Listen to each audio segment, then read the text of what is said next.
Hi, this is Mark Trencher. I just wanted to share with you information on a new podcast named Orthonomics. We explore fascinating and timely Orthodox Jewish community issues through the dual lenses of actual data and informed conversation with communal experts. Our recent episodes have talked about such things as the challenges of being Orthodox in a secular society, why some people become Orthodox and why some others leave, the cost of Orthodoxy, educational issues, the evolving roles of women, and upcoming is a new study on the lives of Orthodox Jewish single individuals. So take a listen. The Orthonomics podcast is available wherever you get your podcasts. The Queen's Jewish Link presents the Jewish Living Podcast, the show that examines the many facets of Orthodox Jewish life. Here's your host, Izzo Zwirin.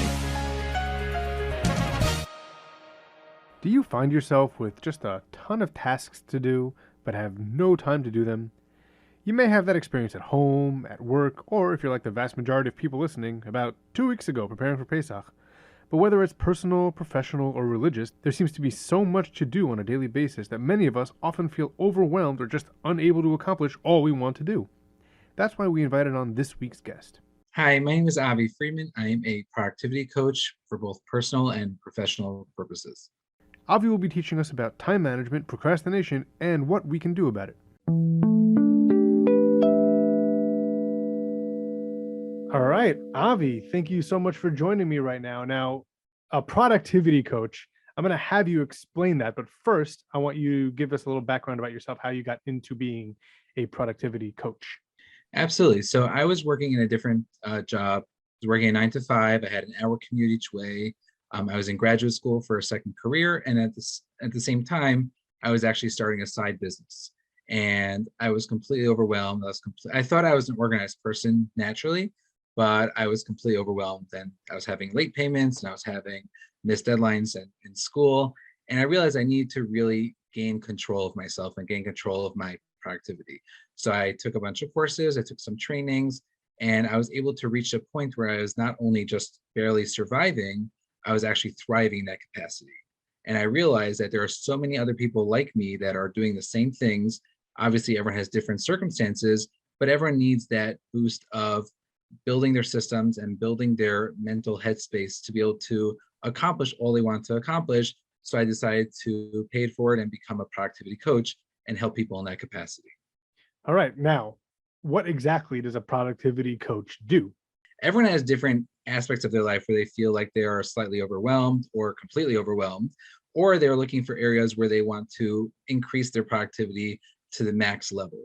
And what I do with each person is that we sit down individually on a one-on-one coaching and we assess what their current system is, how they manage their day, how they manage their time, their calendars, their emails, etc. And we look for little aspects and little components of where they are feeling overwhelmed and feel like they're lacking their efficiency of where they could accomplish. And we take coaching sessions and we provide homework and go week by week and provide value, tips, tricks, or concepts, or build the system from scratch for different people. And it's very personalized for each person. All right, so what I want to do here tonight, not to take away some of your clients or things like that, but maybe giving a little bit of an overview of general concepts that you discuss. And then I want to relate them a little bit to the frum world. I mean, while we're talking, we're gonna talk about different aspects of people's lives where this is relevant, business, home, things like that. But then we'll take it and talk about things that are specific to our listeners. So let's first start with time management. Time management is one of the bugaboos of almost every person. I don't know anybody who doesn't struggle at least a little bit with time management. So let's talk about why time management is so important and why people struggle with it so much. Absolutely. So time management is a crucial part of efficiency because oftentimes we go through our days, we go through our weeks, our months and years, not realizing what we're accomplishing, what we're trying to do, what we have been doing as a result. We get at the end of a day, we reach 5 o'clock at the end of a work day and realize, what have I done all day?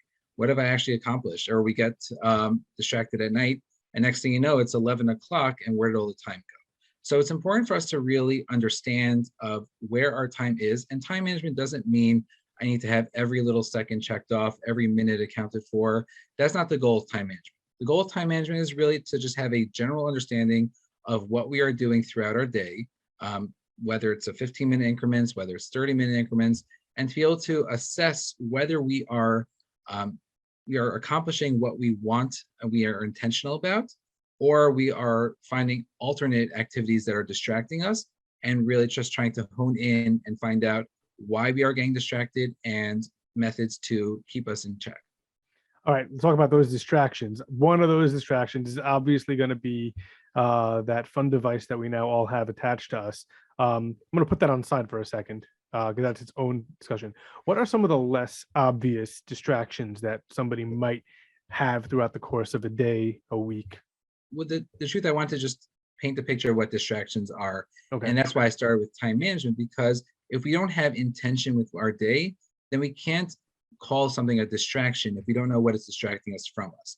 That's what Nir Eyal talks about in his book Indistractable, about when we find ourselves distracted, oftentimes we don't necessarily even know what we're being distracted from. So it's important to first understand that the whole concept of distraction is it's a lack of traction. Attraction is something that's moving us towards our goal or towards what we are intentional about. And distraction is something that's pulling us away from what we are intentionally trying to do. So obviously the phone, when it comes to that, so if we are intentional with our time and we know what we're trying to accomplish, and then the phone had the notifications or something pops up, we get a phone call, then that would be a distraction. But oftentimes what happens is that we don't even know what we're supposed to be doing in the moment, so we can't necessarily even call our phones a distraction. What's important with distractions also to understand is that there's really internal and external distractions. Internal distractions means something that I'm emotionally feeling, I'm just dreading to do something, or I don't want to take action on something. I'm trying to find anything or everything to really distract myself from. And external distractions are things, let's say notifications, kids running in the house, your boss coming over to you at work, things like that. Those are more external distractions. And it's important just to identify when we are distracted, is it an internal or whether it's external distraction? Okay, so one of my favorite distractions that I kind of place on myself are emails. And they could be personal emails, they could be work emails. I find myself kind of making an excuse that the reason that I can't get anything done is because I have to answer all of these emails. Meetings is another one. Well, I can't do any of the work that I have to do because I have meetings. So this is a two-pronged question. First of all, for those of us who are running a company, how much emphasis should we put on answering emails and holding meetings? And then for those of us who are employees, how much of this do we let ourselves get distracted by? Are there any strategies that you can suggest for people who get bogged down by emails and meetings all day and then aren't able to be productive until all those things are past? So when it comes to, let's start from the manager and the owner perspective, because they have more control naturally of the time of the day than other people in the company. So when it comes to managers and owners, what's important is to time block our schedule in a way where we're allowing ourselves to do productive and specific work. When we have general projects that we don't necessarily have the time to spend doing those projects, then we don't feel like we're making overall progress in our day, and we're really just fighting fires all day. What we could do is make sure that at least starting off our day intentionally, deciding what we want to accomplish that day, making a checklist of a few things, top priority items to do, and also giving ourselves time blocks, specific time blocks. It could be 30 minutes, it could be 45, an hour, whatever it is. And that's closed door, no meetings, no calls, no emails, and really just spending specific time, whether it's making a proposal, whether it's doing some business development, things like that, to be able to move ourselves forward. And when we finish our day, we at least know that we accomplished that during the day. When it comes to employees obviously have a different relationship with time because they are being told what to do when they're supposed to do it. So it's important as employees to be open with your employer, be open with your manager and say, there are certain things I want to do, I want to accomplish, but I don't necessarily have chunks of time available for focus time. I need to really spend 30 uninterrupted minutes doing this project. I don't have 30 uninterrupted minutes because I'm being bogged down by other coworkers, by emails, by phone calls, or even by you. So it's important to have that open dialogue and explain to your manager and say, look, I need 2 hours today. I have this project, this proposal for the client I need to address. And when can I do that? Another thing what we could do is make a schedule of what we are doing during the day as an employee, and taking that schedule, if we have it written down in a clear manner, and then presenting it to our manager or our employer and saying, here is what I am doing during the day. How would you like me to adjust my schedule, and how would you like me to prioritize this work versus the other work that I'm trying to do at the same time? Phenomenal. Now, let's get to the question that everybody's going to be asking. My phone. That's probably everybody's biggest distraction throughout the course of the day, at work, and when they're commuting, and when they're driving, and when they're at home with their families. And basically the first thing you do when you wake up in the morning, the last thing you do when you go to bed, and probably the first thing you do after Shabbos is over. All of these things is the phone. How do we manage the phone? Now, I don't want to talk about this from an addiction perspective. We have another episode on that people could talk about. I want to talk about it as a time management problem. So again, just to reiterate from before, so just keeping in mind, we also need to know what we're being distracted from with our phone. Is our phone actually a distraction, or is it intentional use? So being able to clarify that will depend on the context and the manner we're using our phone. So let's say, for example, we're trying to be present with our kids and the phone is distracting us, then that would be a distraction. If on the other hand, I have an important phone call to make, then that phone is not a distraction. That phone, when it rings and the person who I'm supposed to be in touch with is calling me, that's not an actual distraction. That's actually traction bringing me forward to what I need to do. So when it comes to times of day, so Mel Robbins talks about this extensively in the 5-second rule, and a lot of her talks about not having our phones next to us and not using our phones for an alarm, because what ends up happening is when we wake up from our phones, first thing we do is we're looking at what other people are intending for us to do that day. We're looking at emails that people are expecting us to respond to or to look at. We're looking at social media of other people that are trying to get our attention. All these things are trying to get our attention before we're able to really focus on what we want to accomplish, what we want to do that day. So that's from the beginning of the day. When in terms of the night, same thing. We're trying to shut off our phones, or at least plug it in, not near our beds. I actually bought a separate alarm clock because I want to make sure that I don't have an excuse of I need my phone to wake me up, because alarm clocks are $5, $10, not a big deal to just get one that can wake you up the same manner. And that way I'm not looking at my phone prior to going to bed. So when it comes to other aspects of our phone, right, because we have all these distractions, we have all these notifications, we also need to, when we have these notifications pinging and dinging throughout the day, it's important to differentiate between necessary and unnecessary notifications. Do I actually need this notification? Is it actually serving me, or is it actually detracting me away from what I want to do? Whether it's a project, whether it's our productivity, whether it's our family, whatever it is, we want to make sure that if it's an unnecessary notification because it's detracting us from what we actually want to accomplish. So looking at our notifications could take a couple of minutes, just go through all the different apps. Do I really need a notification for the latest thing on Netflix? Do I really need a notification for someone who wants to friend me on Facebook? Do I really need a notification for every single WhatsApp chat that I'm in when someone posts? Those kinds of things that we can assess and say, you know what, this is not something I need to be notified immediately. It's not something that I need to distract me from other activities. And when I get to it, I will take a look in those apps and look at those specific notifications within the app. It's funny because every app that you ever download, their main goal is to get you to use their app. So when you download Absolutely. the app, the automatic setting enabled is notifications. So Exactly. if you downloaded WhatsApp, the automatic setting is that notifications will come in.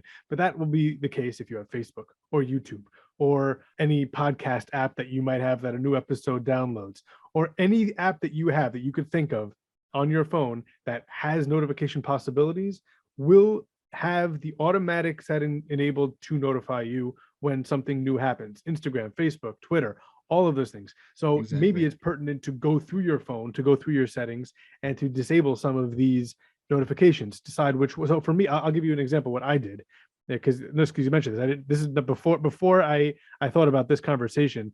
I have several different emails on my phone. I have my personal email, I have my business email, I have my work email, I have this podcast email. I have a bunch of different emails on my phone. I have only enabled notifications on 2 of those emails. That even though all of them are on Gmail, they're all there, but you can even go down to each individual email and tell you which email it is that is going to give you a notification. So Right. maybe it is pertinent that people take, it doesn't take that long. Go to your settings, find notifications, and there's a list of all of your apps as to which one you can just turn off the notifications.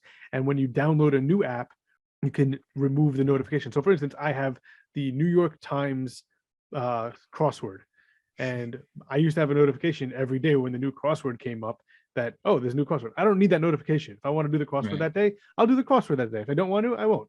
But I don't need a Exactly. notification, because their goal is to get you to use that app more and more. So I removed my Instagram notifications. I removed all of those notifications that I don't need. They're all gone. I'm not sure if there's something that you could add on to that, but was my personal experience. Yes, especially the ones that you're going into anyways. Like someone's checking their emails all the time anyways, or you're going into your WhatsApp anyways. Do you really need the notification to stop you from whatever you're doing, buzz in your pocket, and go to that app immediately to check that notification? Or when I get to it, then I'll look at the notification. I'll look at that different status. What also happens is if we have incessant notifications, we end up becoming numb to the important notifications, right? Because we have 150 notifications going off each hour. What we end up doing is looking at the unnecessary notifications incessantly, and then we tend to miss the important ones within the mix. Let's talk about there are 2 basic types of days that end up being on the extreme. There's the crammed a lot of stuff into one day days, and there's the long, boring, nothing going on days. All right. So this is kind of the opposite of distractions. This is, I have so much to do. How am I going to organize this? And I have not a lot to do. What am I doing with my time? So you could pick either one of those 2 things to talk about. Absolutely. So I'll talk about the overwhelm because that's something I really enjoy helping people with. So when it comes to overwhelm, what happens oftentimes while we are overwhelmed is because there are so many things that are running in our head, and we have all this mental clutter of all the different kinds of projects and tasks and goals that we have without having a clear understanding of what we're actively working on, what things could be saved for another time. Is there a project I'm waiting for someone else to get back from me? Is there a task I need to do, but I can't do it right now? I need to do it in a week from now or in a different context. So really just trying to, what I advise clients to do is to really do a mind sweep. So for when you're feeling overwhelmed, oftentimes it's because there's so much on our heads. If we do a mind sweep, and I can provide someone with a mind sweep flyer to go through this mind sweep process and really just write down every single thing that's on their head. And it could take 30 minutes, it could take an hour. The more frequently you do it, the less time it will take. But is there anything that's on your head that is not processed, is not set up in a system yet? When you take all those things and you realize, no wonder I'm overwhelmed because I have all these different projects that have open loops and I have no clarity on when they're going to get done. I have no clarity on how they're going to get done and by whom they're going to get done. Then obviously we're going to get overwhelmed when we have other things that come at us at the same time. So just really trying to ground ourselves, be able to say, this is everything that's on my mind. I only have the capacity to work on a couple of projects each month. Everything else can either be a someday project, or I'm not even sure that I'm the right person to do this. I can delegate it or just never do it. And just getting that clarity will really help us in reducing the overwhelm, and then taking the projects you are working on and trying to contextualize it based on what the next physical action is to do and when can I do the next action. Do I need to do it on an errand? Is it a phone call? Can I do it right now? Do I need to put it on my calendar for next week, next month, next quarter, etc.? Okay, now I'm gonna press you on the long, boring days as well, because I feel like those are the underutilized days. And Sure. yeah, you have those at work sometimes, but often you might find those on the weekends, Shabbos, long Shabbos that now that we're entering those times of year. You might have these long days with not a lot to do and you find yourself sleeping. What is there something that we can do on those types of days, especially on the Shabbos ones, because there isn't a lot that you can catch up with in terms of work or even in terms of the recreational stuff you have at home. What can you do with that time? So with that answer, obviously will depend on each person and their circumstances. Some people like to spend more time with their family. Some people more time with socializing. Some people more time reading books. Some people more time learning. So depending on each person, what their goals are there anything that they want to specifically accomplish on those days? We'll address Shabbos for now. Anything that we want to do on those days that we want to ensure that we're spending enough time with. Obviously, we all like sleeping on Shabbos afternoon, and not all, but a lot of us like sleeping Shabbos afternoon because it's the one day of the week where we get to detox from our work week and be able to just spend time and catching up on our relaxation and our self-care. At the same time, there are other activities we like to do on those days besides for sleeping. So when it comes to Shabbos afternoon, again, trying to be intentional beforehand. Are there books I want to read? Do I need to get them from the farm store? Do I need to borrow them from the library? What do I want to do? Are there any specific magazines or newspapers or articles I want to read, and prep them in advance to be able to give ourselves that time and space to actually do it when push comes to shove. Again, will there be curveballs? Will there be things that come up? 100%. Will we be able to do everything when we want to do it? Not always. But what's important is that if we're intentional and we set ourselves up for success beforehand, we're much more likely to actually materialize on those goals and projects than if we didn't set up. All right, so now that we're on the topic of Shabbos, let's talk about, as I promised at the beginning, let's talk about the Orthodox Jewish specific areas that might come up. So you mentioned the first thing about prepping for Shabbos, prepping for Yontif. Let's talk about those types of things.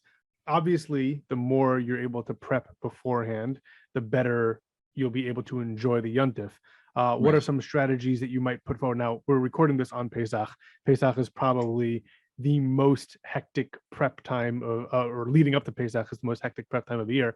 I will tell you that my most hectic time of year is more the Tishrei holidays, because you have to build a sukkah, you have to do tashlich, you have to get your lulav and esrog.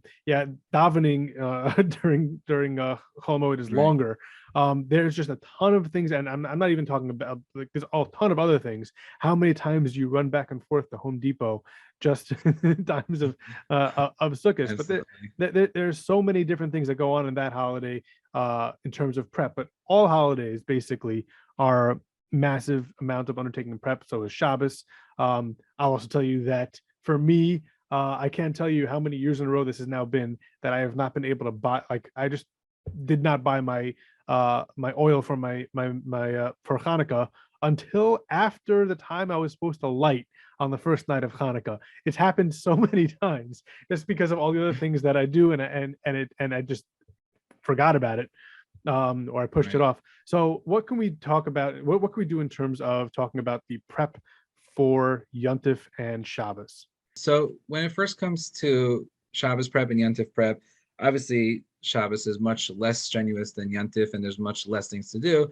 But we know Erev Shabbos is a pretty crazy time for most people's houses.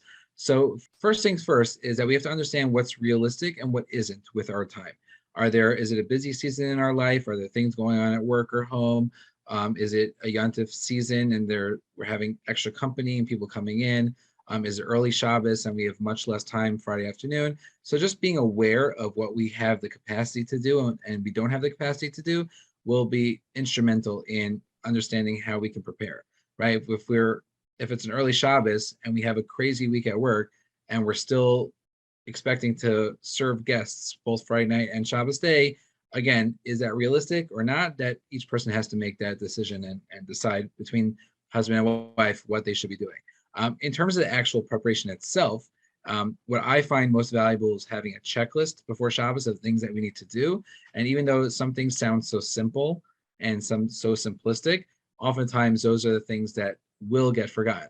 For example, putting on the Shabbos mode on your oven in your fridge, or setting the timer for the lights, or if you're cutting toilet paper beforehand, things like that. If we make sure we have a checklist and we can just go through the checklist quickly on Friday afternoon, have it laminated on a fridge, something like that, and just check off saying, I did this, I did that. Just that alone will give us the ease to know that things will not slip through the cracks because I need to check that list before we light candles. What's also important to do is to try to delegate as much as we can to others in the house. Again, it's a great opportunity to teach our kids the Shabbos preparation, to be able to get involved in the process so that they can, A, be involved in the mitzvah itself, and B, to be able to give them the skills to run their own households when times come for them to get married, be able to certain age-appropriate things that we can delegate to our kids. For younger kids, they can do a little bit of sweeping, or they can do setting the table. For older kids, they can make some food, they can go shopping, they can set up the candles. So everyone has their other things that they can delegate and be able to share their responsibilities, so it's not all dependent on both the parents in the house. On my house, I know we have a chalkboard in the kitchen that has our list of things to do. It's not just an Erev Shabbos thing, but on Erev Shabbos that has the most things on it. Awesome. As you were talking, I thought of another thing that we always do in my family. We always pick our Purim theme like in December, like right after Hanukkah. We sit down and we're like, all right, what's this Purim theme going to be? But we don't get around to ordering anything for it until like a week before Purim. It's just something that we always do. We always decide what it's going to be. We always look up the stuff that we want to get for it, and then we never get it until the last minute. So in that one, I want to bring you to the concept of procrastination, which is kind of a little bit of the inverse of what we were discussing about time management. This is more of a time like the way I think about procrastination is I have the time to do this now. I just don't want to. For whatever reason in my mind, I don't want to do this. I have the time. I'd rather sit and watch something or like I don't have to do this right now, but I'm going to go do X instead of doing what I think I'm supposed to be doing. I will tell you where my biggest challenge in this regard is exercising. So I know that I want to exercise X amount of times a week. And then I said, all right, tonight's the night. It's going to happen. 9 o'clock, I'm going to go and go to the gym, and it's going to happen. And then at 8:30, I'm like, all right, but you know what? This room really needs to be cleaned. And while I'm cleaning this room, I got to put away this thing that's been out for a while, and I got to do this and that and this, and then all of a sudden turn around, it's 10:30. I'm like, all right, you know what? I was still productive, but I wasn't. Tomorrow. I didn't do. I'll do it tomorrow. I'll do it tomorrow. And by the end of the week, you're like, well, I wanted to exercise 4 times this week, and I've done it 0. So those are my that's how I see procrastination. But maybe you can shed some light on what I'm doing wrong. Sure. So procrastination really takes a few different aspects, meaning why are we procrastinating and what kinds of things are we procrastinating? So if we're procrastinating, let's say building a routine, or procrastinating doing a productive thing, is it a one-time task or is it a bigger project, right? Oftentimes, an example I use with my clients is if you want to, let's say, buy a bookshelf for your living room, and you're just like, hey, I need to buy a bookshelf. I have it on my to-do list. Buy a bookshelf, right? What oftentimes, if you look at it and say, why am I not doing it? And really just having that internal awareness, oftentimes is either because I'm not really clear on what the end result is, or I don't have the capacity to actually do it in its current time. So if let's say I need to buy a bookshelf, but can you actually go online and buy a bookshelf right now? Not necessarily, because I have to find my tape measure. Do you have a tape measure?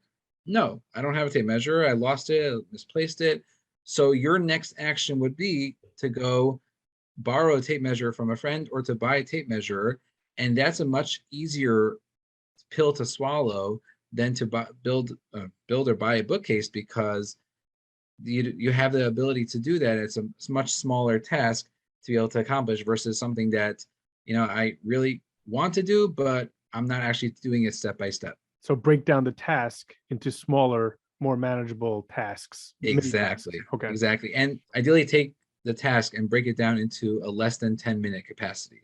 Things that will take less than 10 minutes. If it's a quick thing and it's a small actionable thing that I could actively work on, that would be much more productive in terms of actually getting it done versus looking at a general overall project. Let's say building a sukkah is a very big task. When you break it down into what are all the steps that need to happen and what's the sequence of the steps, the first step might be to discuss with your spouse, where do we want a sukkah being put in our yard, right? For some people, that could be the reason why I'm not doing it. If you think about it, it's because I don't even know where to start. And the first step might actually be have a discussion. First step might be, what material am I making out of? The first step might be, I know that I'm not going to be able to build it myself, so decide who I can build it with, or am I going to hire someone to build it, or things like that. So if I want to break down my original question about the exercising, so a smaller subtask might be getting changed into your exercise uh, attire. What would be another thing? Like I don't want you to give me free advice right now. I know this is your No, profession, absolutely. but let's talk. What are some of the other subtasks that I can break this down into? Right. So in terms of, so when it comes to exercise routine, oftentimes it's the other form of procrastination because I'm resistant because I either have, let's say, a fear of success, a fear of failure. I'd rather be doing something else. So that again is another discussion. But when it comes to breaking it down to manageable tasks, the first thing might be decide what form of exercise I want to do. Is it something that, whether it's seasonal, can I actually go outside and exercise? Am I doing it in my house? Am I going to a gym? Do I have a gym membership? Breaking that down into steps of building a routine would be, a step could be setting an alarm for the appropriate time. A task could be discussing with my spouse to make sure that I have this time available to work out. A next action could be buy a new pair of shoes because my old ones are breaking, and that's really, every time I exercise, the back of my sneakers is digging into my heel and it's uncomfortable. Or the next action could be decide on a route to take while jogging that's safe and that's something that I'll enjoy. So these are all things, and again, it's a very personalized discussion and each person why they're not exercising and what kinds of steps they can take. But these are more generalized ideas of breaking a project down into smaller tasks. And the same thing again for Purim, having a discussion about a theme. You have a theme, again, taking that and breaking it down into next actions, right? In terms of, again, people don't necessarily understand that when we look at projects we have to do, whether personal or professional, the yontif itself and the preparation for yontif is also a project. So we also need to understand that we break down those bigger projects into smaller tasks. Let's say it could be one project of Purim and have other sub projects of, I have to decide with my suda, I have to decide with the costume, I have to decide with what I'm drinking, I have to decide with shalachmanos. All those different things are sub projects in the overall bigger project of Purim. All right, I cannot let you go without discussing morning and evening routines. So we touched a little bit about where you should have your phone, but what are other things that people either procrastinate about in the morning or aren't managing their time wisely in the evening, or things like that? How can people optimize their times in the mornings and the evenings? So one thing, that the biggest form of procrastination in the morning is the snooze button. That's most common. People say, I'm going to wake up at 6 o'clock. I have all these intentions. I'm going to do the lunches for the kids. I'm going to go to Shacharis. I'm going to do all these different things. And then you snooze, snooze, snooze, whether it's a 7-minute snooze, 9-minute snooze, whatever it is. And all of a sudden it's 6:45 and I didn't do any of my intentions. So understanding, and this actually Mel Robbins talks about as well in her book, The 5-Second Rule, there is scientific components to not pressing the snooze button, because when we wake up and then we are putting our bodies back into a REM cycle, we're end up waking up more tired, even after like 5 minutes, 10 minutes, 15 minutes, than when we were when we originally woke up. So oftentimes we want to snooze because we feel like we need a little bit more rest. And oftentimes it's not the case that we actually will feel more rested. So bearing that in mind, that to avoid pressing the snooze button as much as we can, that will help us. Also understanding that our time limitations when we have distractions flying at us in the morning rush. So either we can wake up earlier than our kids, or we can prepare as much the night before, so there's minimal things to do in the morning, things like that. They'll help us be more realistic with what actually will happen, instead of thinking of an idealistic, this is the perfect morning routine, which rarely actually happens. So I will also add in that I have a Fitbit. I'm sure people who have like Apple Watches or other smart watches have these things too, but they have in here a smart wake where you set a time and then it'll wake you up at the optimal time when your sleep pattern allows it. So it won't wake you up while you're in a deep sleep. It'll Oh, wow. wait until you're in a REM cycle or where you're in a more lighter time, and it'll wake you up at that point, which ever since I started using it ended up being a better time for me than the regular alarm. Because if you're out of it, if you're way into a deep sleep and that's Right. happened to be when your alarm goes off, you are done. Like that, at least me, I am done. I cannot Right. recover from that, and the rest of my day is basically ruined. But if it waits Right. till a time, and I've seen this personally, where I'm not in such a deep sleep, I'm less groggy when I wake up. I'm still tired.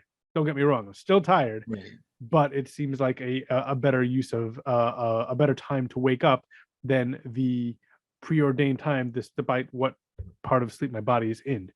Right. And also what's important also to keep in mind is that sometimes we're over idealistic of what we actually want to accomplish, but the time we're going to sleep so late at night, it's not so practical to wake up that early in the morning. So again, the nighttime routine bleeds right into the morning routine. It's very they They're lean on not each other. disconnected. Exactly.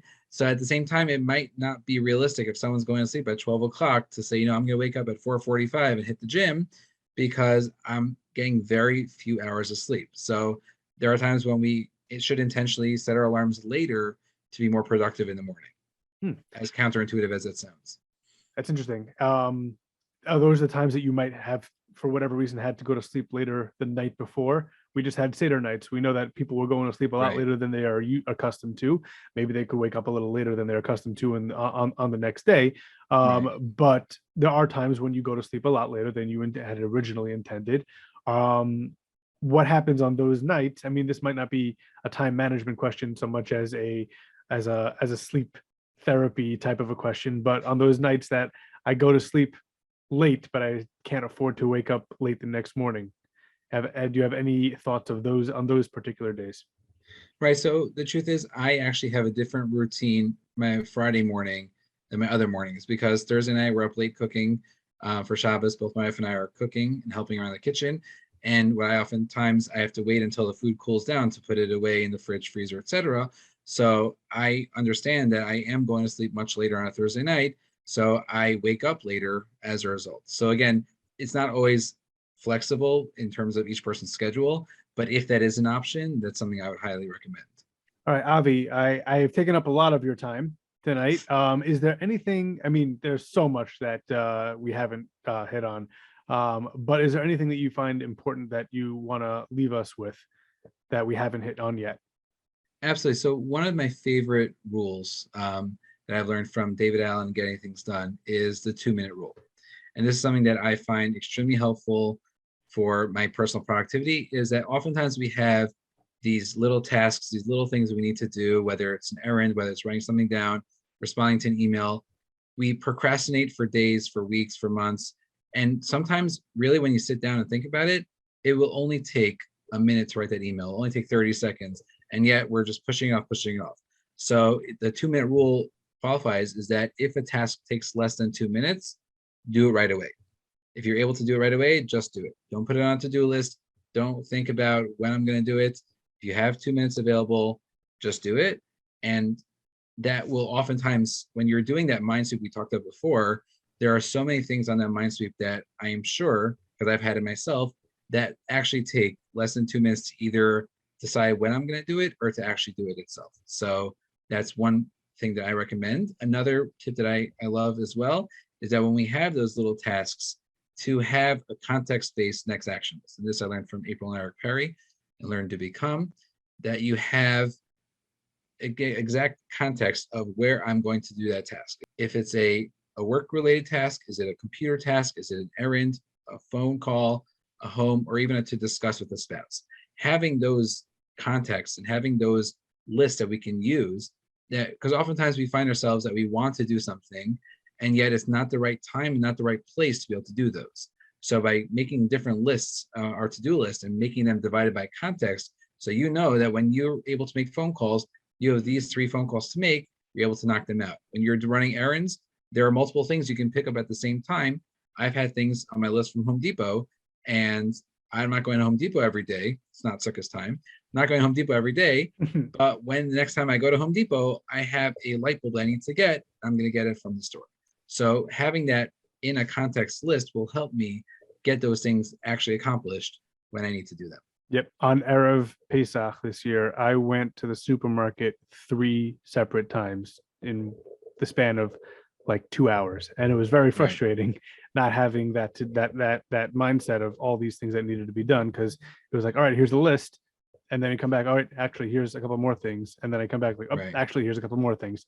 But yeah, I mean, every month is a hectic time, but having that list, I'll tell you what, I do that with Costco because I have on my phone, I have an app that I use I have a running list of Costco essentials that we get all the time.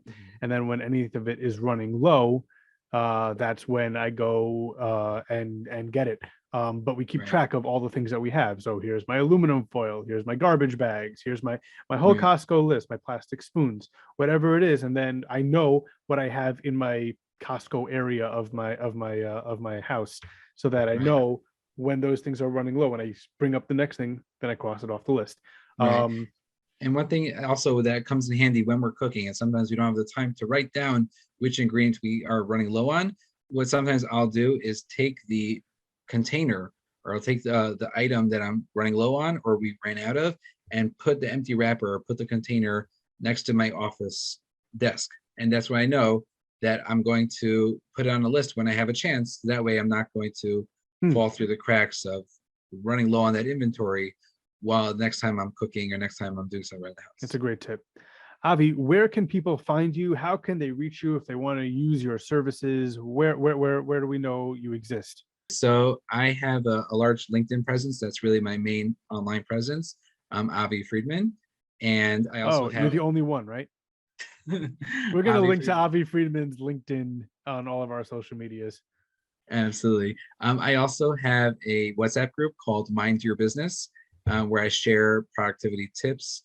And again, we take one tip and go through extensively each tip on a monthly basis with practical tips and tricks and concepts and mindsets about those. If you want to, we also link that on the show notes as well. And I'm a member of that group, and it has really helped me. I've only been a member for a little bit, but it has really helped me in understanding a couple of areas that I have needed personal help on. So I do highly recommend that if you're interested in joining that group, you can reach out to us, and we'll send you the link.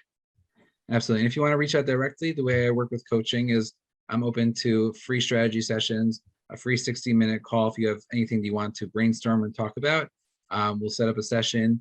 It's complimentary, no obligations at all. And you can email me at avi@thepenguin.group, penguin.group. All right, phenomenal. Avi Friedman, thank you so much for joining me this week. I appreciate your time and your input. My pleasure. Thank you so much for having me.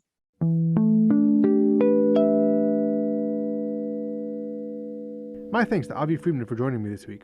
You know, we were discussing whether we should air this episode this week or take another week off. But in the spirit of the topic, we chose to air today. We hope you won't procrastinate in reading and reviewing this show, and if you know someone who could benefit from this or any other episode, sharing it. We'll speak again soon, and until next time, Kol Tov. The Jewish Living Podcast is produced by Sreli Pikus. Our theme song is The Band by A.B. Rottenberg. Follow us on Facebook at The Jewish Living Podcast and on Twitter and Instagram at Jewish_living. You can also email the show at jewishlivingpodcast@gmail.com. The Jewish Living Podcast is recorded in conjunction with the Queen's Jewish Link.